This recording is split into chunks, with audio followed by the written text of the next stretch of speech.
Oi, doçuras, tudo bem? Na aula de hoje, nós vamos dar continuidade a um tema que nós já iniciamos, que são os sistemas de transporte. E nós vamos, inclusive, finalizar nesse e no próximo tempo, para na semana que vem iniciarmos um novo assunto. Então, vamos embora. Nesse tempo, especificamente, a gente vai falar sobre o transporte rodoviário. Como está escrito aí, o transporte rodoviário é um tipo de transporte realizado em estradas, rodovias e ruas, que podem ser pavimentadas ou não.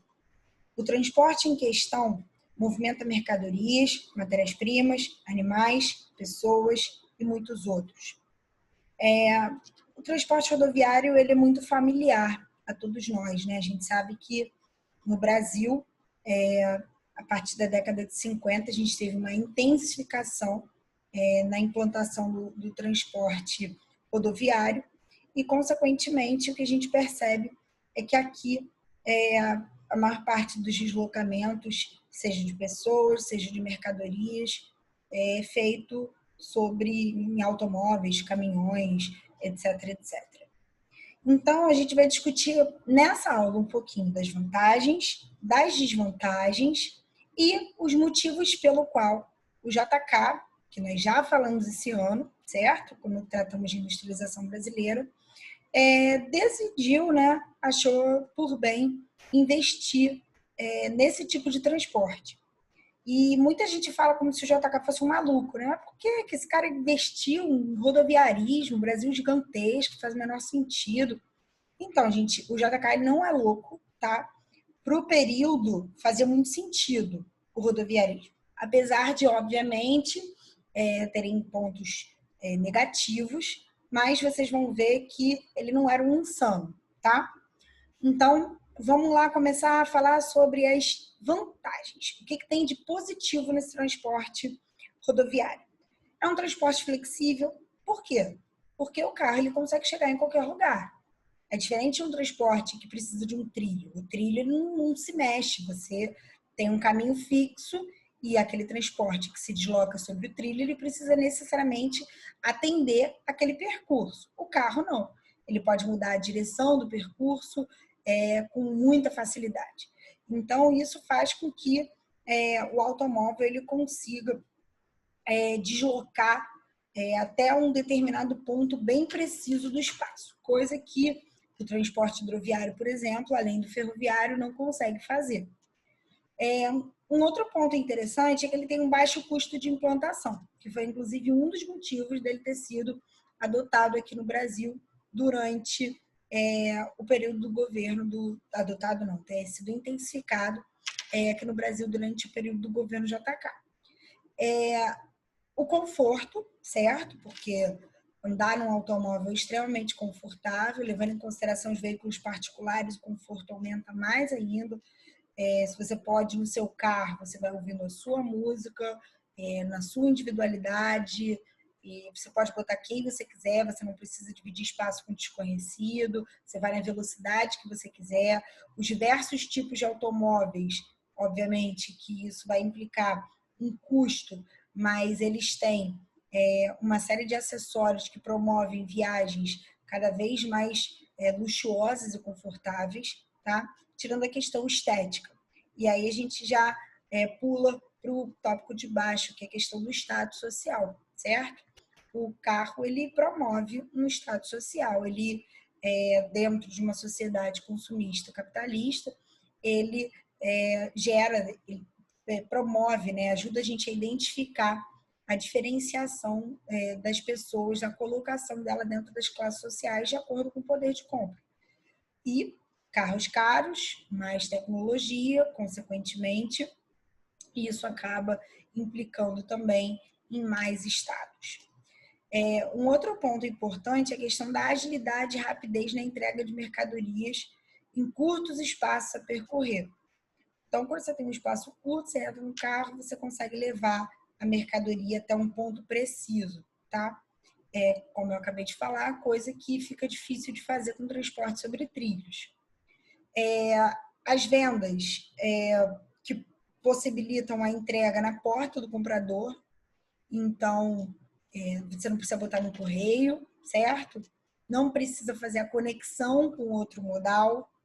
Então, isso reduz a movimentação do produto, o que reduz a possibilidade também de avaria, ou seja, reduz a possibilidade desse produto chegar quebrado, chegar com algum defeito, etc, etc, ou até mesmo extraviar, tá? Não que não possa acontecer, mas eu estou falando em relação à questão da mudança de um meio de transporte para o outro, isso é menos reduzido, menos necessário, perdão, com o transporte rodoviário. Uma outra coisa importante é que a mercadoria pode ser entregue diretamente ao cliente, já falei isso para vocês, sem que esse tenha que ir buscá-la. Então, isso promove, mais uma vez, conforto, tá? Bom, então, esses são os pontos interessantes da adoção do transporte rodoviário. Se a gente vai falar agora das desvantagens, a gente pode destacar a baixa capacidade de carga. E aí, falando de desvantagem, eu fico aqui até amanhã, gente, porque a baixa capacidade de carga vai falar muito sobre o problema que a gente encontra aqui no território brasileiro. Por quê? Temos um território de dimensões continentais. Então, isso significa que a gente precisa de um meio de transporte, principalmente para escoar a produção de grãos, né? Aquela produção primária que leva, né, carrega nas costas grande parte do nosso produto interno bruto. A gente precisa de um transporte que tenha uma grande capacidade, já que as distâncias são extensas. E aí, o transporte rodoviário, ele precisa fazer muitas viagens. Quando você aumenta o número de viagens, isso tem uma consequência. Qual é a consequência disso? O aumento do custo com combustível. Além do mais, a qualidade nas nossas estradas não é boa. E se a qualidade é ruim, isso vai implicar numa manutenção mais constante dos caminhões, o que também vai repercutir, vai reverberar no preço final do produto. A gente pode ressaltar um outro elemento também, que é bem importante, que é o fato da estrada ser esburacada. Se você está transportando grão, a probabilidade de você acabar perdendo grão, né, com esse sacode é grande. E isso também vai reverter para o preço final, que é aquele custo país que nós já conversamos anteriormente, tá? Tem um outro problema que é a elevada dependência de combustíveis fósseis. E aí, nessa elevada dependência, eu queria que vocês lembrassem que essa dependência ela vai ocorrer tanto por conta do consumo energético, tá? Já que a gente vê que a maior parte dos automóveis eles vão se deslocar, caminhões também, motos, eles vão se deslocar com a força, a queima dos derivados de petróleo. E a gente pode também destacar a dependência desses combustíveis fósseis na hora de produzir o asfalto, né?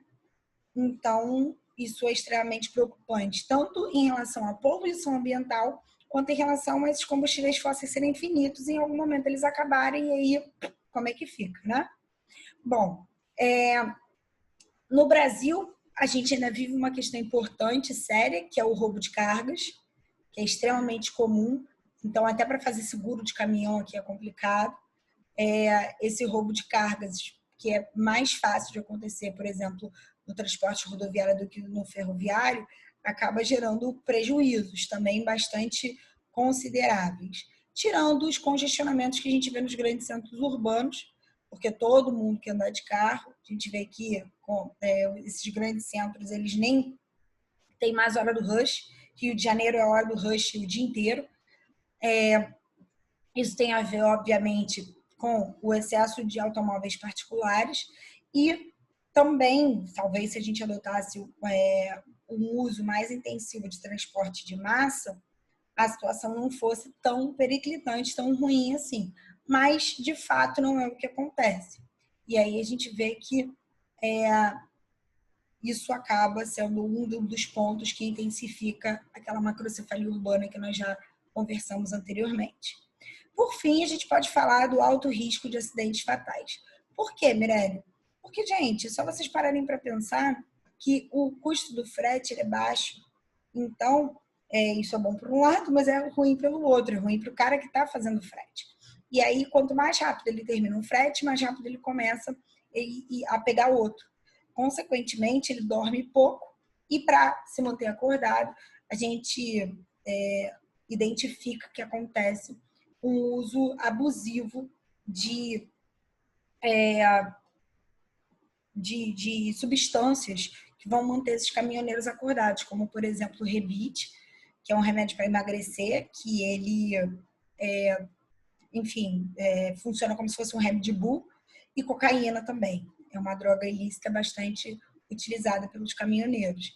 E isso, consequentemente, pode acabar causando acidentes fatais, extremamente, obviamente, se são fatais, são graves, porque dormir no volante com um caminhão na mão é algo assim praticamente irreversível, né? Tem que dar muita sorte para não ter uma perda humana grave. E aí a gente pode também destacar uma outra coisa importante, que é a necessidade de sinalização constante, manutenção constante, tanto do asfalto quanto da sinalização da via. E às vezes se falta uma plaquinha muito importante no cruzamento, isso já é suficiente para causar um acidente extremamente catastrófico. Então, enfim, fica aí para vocês. Não pode esquecer, porque isso é um assunto bem comum nas provas de vestibular. E aí, por que o JK adotou o rodoviarismo no Brasil? Por que ele investiu tanto nesse meio de transporte?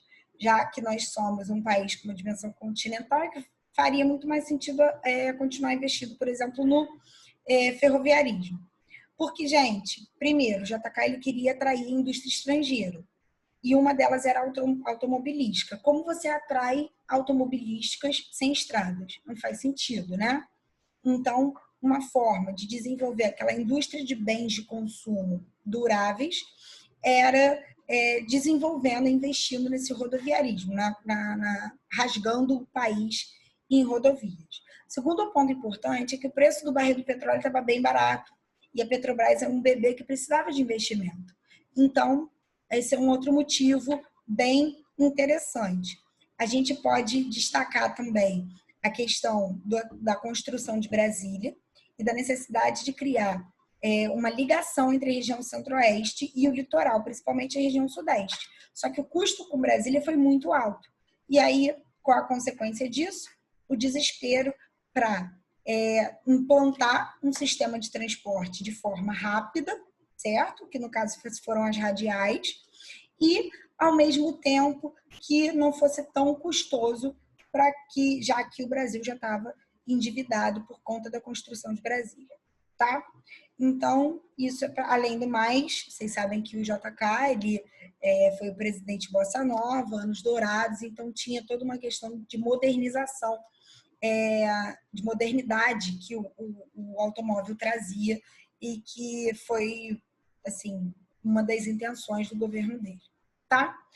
Então é isso, galera. Finalizamos aqui nossa aula sobre rodoviarismo. Na próxima, nós vamos falar sobre as aerovias e as dutovias, tá? Um beijo, até lá!